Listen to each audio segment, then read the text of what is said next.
Chemistry के chapter number 5 पृष्ठ रसायन सरफेस केमिस्ट्री का टॉपिक पढ़ेंगे अधिशोषण समतापी।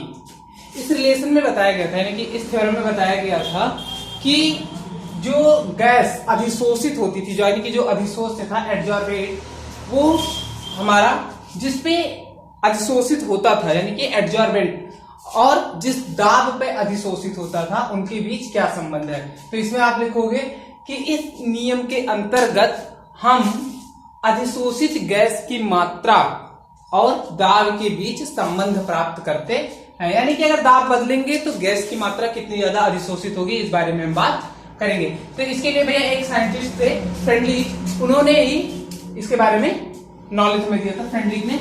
फ्रेंडलिक या फ्रेंडलिक लोग कहते हैं। तो फ्रेंडलिक समतापी वक्र के बारे में हम बात करेंगे, फ्रेंडलिक आइसोथर्म्स। इसमें उन्होंने बताया था कि एकांक अधिशोषक क्या होता है, एडजॉर्बेंट, जिसपे अधिशोषित होती थी, एकांक अधिशोषक पे अधिशोषित गैस की मात्रा का दाब के साथ ये संबंध होता है। उन्होंने इस समीकरण के जरिए ये बात बताई थी।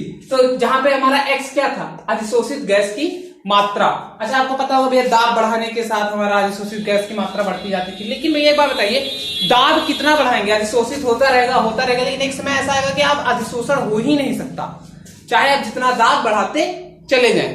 तो उस कंडीशन के लिए ही उन्होंने ये बात बताई थी। वहां पे उन्होंने पूरा रिलेशन दिया था कि किस तरह वर्क करेगा दाब। तो x क्या है हमारा, अधिशोषित गैस का द्रव्यमान, कि कितना गैस अधिशोषित हो रहा है, और m क्या है, अधिशोषक का द्रव्यमान, यानी कि जितना हमने अधिशोषक, जितना भी ठोस लिया था उसका द्रव्यमान कितना है। तो इसमें आप लिख सकते हैं कि एकांक अधिशोषक द्रव्यमान पर, यानी कि अधिशोषक के एकांक द्रव्यमान पे अधिशोषित गैस की मात्रा का दाब के साथ संबंध दिखाया गया है। ये इन्होंने जो एक्सपेरिमेंट किए थे और बताया था 1909 की बात है, ये 1909 की।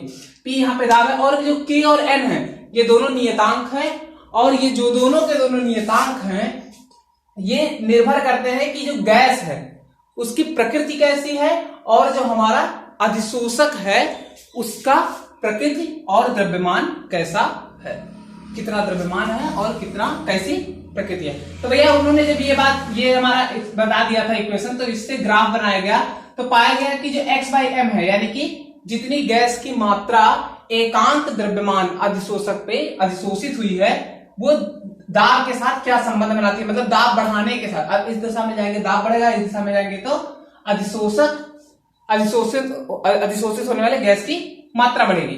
तो उन्होंने बताया कि भैया ताप ज्यादा होगा, ताप अगर ज्यादा हो तो आप देख रहे हैं कि जो गैस अधिशोषित हुई है वो बहुत कम हुई है। तो एक बार बताया, हमने पहले बताया था भैया ताप ज्यादा होगा तो जल्दी अधिशोषण हो नहीं पाएगा, क्योंकि वो उड़ने लगेगा, वो फैलने लगेगा ज्यादा द्रव में, क्योंकि वो जल्दी बदल नहीं पाएगा, और जब तक द्रव में बदलेगा नहीं तब तक उसका अधिशोषण नहीं हुआ। उसी तरह देखिए ताप कम किया तो वो बढ़ता ही जा रहा है, लेकिन ऐसी स्थिति आ रही है कि वो x/m यानी कि हमारा अधिशोषण की जो दर है वो धीरे धीरे देखिए कम होती जा रही है, और ऐसे ऐसे कांस्टेंट हो जाएगी, यानी कि अब अधिशोषण नहीं होगा। ऐसा कब कंडीशन होगी, दाब बढ़ाते जाएंगे, ऐसी कंडीशन आ जाएगी। अब समीकरण 1 जो था उसका हमने क्या ले लिया, लॉग ले लिया, लघुगणक लेते हैं तो आपको पता होगा सबका लघुगणक हो जाएगा, और जो गुणे में होता है आपको पता होगा log of AB equal to क्या होता है, log A plus log B। तो वही हमने किया है यहाँ पे, log K P की पावर 1/n था, log K plus log P, और जो ऊपर होता है यानी कि आपको पता होगा log A की पावर n होता है, तो होता है n log A। अगर A की पावर n है और इसका हम log लेंगे तो क्या हो जाएगा, n log A। तो वही हमने क्या 1/n को आगे ले आए हैं। अब भैया इसको अगर आप ध्यान से देखेंगे तो ये y equal to mx plus c का फॉर्म में लग रहा है, और आपको पता होगा y equal to mx plus c जो होती है वो एक सीधी रेखा का समीकरण है, और सीधी रेखा के समीकरण में ये जो होता है ये इंटरसेप्ट होता था, m जो होता था वो ढाल होता था यानी कि स्लोप होता था, और x जो होता था x अक्ष पे होता था, y जो होता था y अक्ष पे होता था। तो भैया y अक्ष पे हमने log x/m को ले लिया है, और x अक्ष पे क्या ले लिया, log p को ले लिया है। 1/n क्या है हमारा, ढाल है, और log k क्या है हमारा, ये जो x अक्ष पे काटा, y अक्ष पे जो काटा गया है वो दूरी है, y अक्ष पे जो इंटरसेप्ट हमारा कटा है वो दूरी है।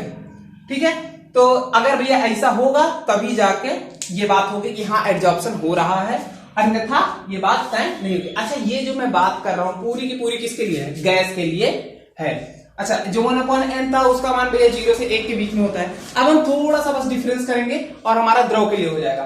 फ्रेंडलिच ने हालांकि द्रव के लिए कोई ऐसा बात नहीं कहा था, लेकिन जब हमारे यहाँ एक्सपेरिमेंट किया गया तो पाया क्या गया कि ये जो सारी बातें हैं ये द्रव के लिए भी उतनी ही सत्य लग रही हैं जितनी गैस के लिए लग रही थी।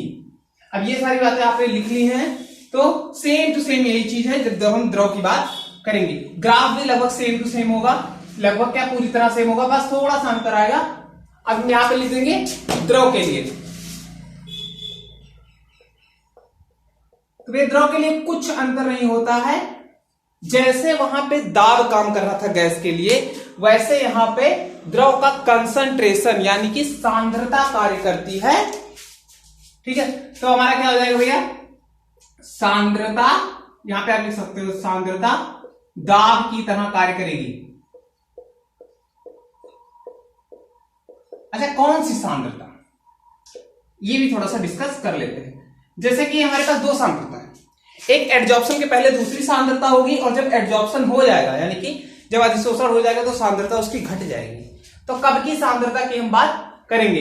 तो हम उस वक्त की सांद्रता की बात करेंगे जब अधिशोषण हो चुका है। तो x/m इक्वल टू हमारा क्या था?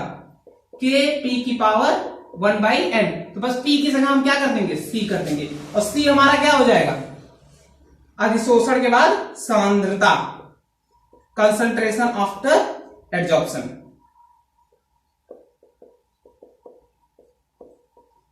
किसकी सांद्रता?